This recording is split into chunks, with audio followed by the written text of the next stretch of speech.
Thanatopsis by William Cullen Bryant. To him who in the love of nature holds communion with her visible forms, she speaks a various language.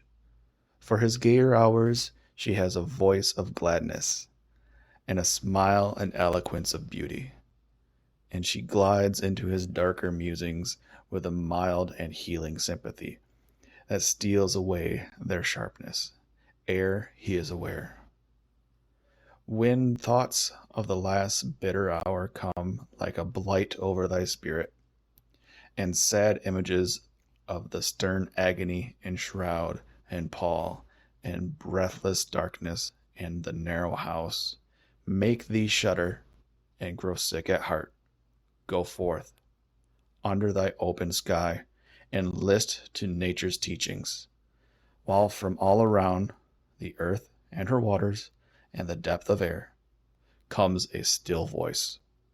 Yet a few days, and thee, the all-beholding sun, shall see no more in all his course, nor yet in the cold ground where thy pale form was laid with many tears, nor in the embrace of ocean shall exist thy image. Earth, that nourished thee, shall claim thy growth, to be resolved to earth again, and lost each human trace, surrendering up thine individual being, shalt thou go to mix forever with the elements, to be a brother to the insensible rock, and to the sluggish clod, which the rude swain turns with his share, and treads upon.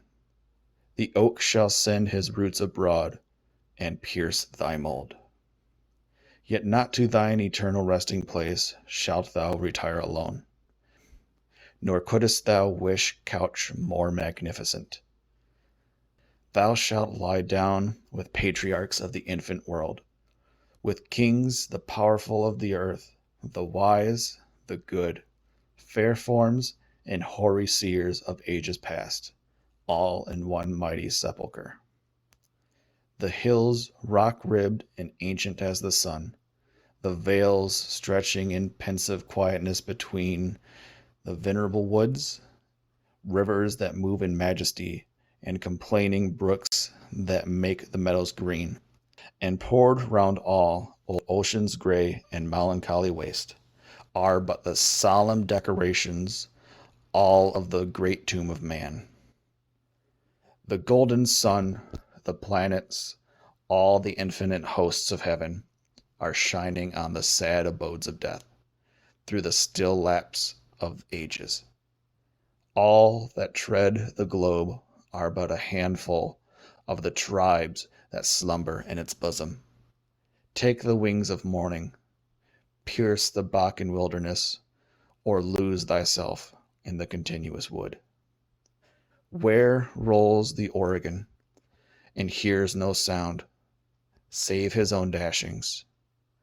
Yet the dead are there, in millions in those solitudes, since the first flight of years began, have laid them down in their last sleep.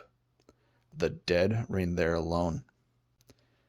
So shalt thou rest, and what if thou withdraw in silence from the living, and no friend take note of thy departure?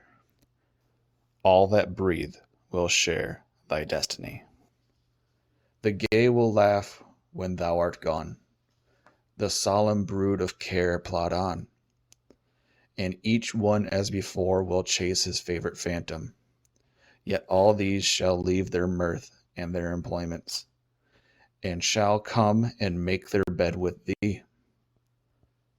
As the long train of ages glide away, the sons of men, the youth in life's green spring, and he who goes in the full strength of years, matron and maid, the speechless babe, and the gray-headed man, shall one by one be gathered to thy side, by those who in their turn shall follow them. So live, that when thy summons comes to join the innumerable caravan, which moves to that mysterious realm, where each shall take his chamber in the silent halls of death. Thou go not like the quarry slave at night, scourged to his dungeon, but sustained and soothed by the unflattering trust. Approach thy grave like one who wraps the drapery of his couch about him and lies down to pleasant dreams.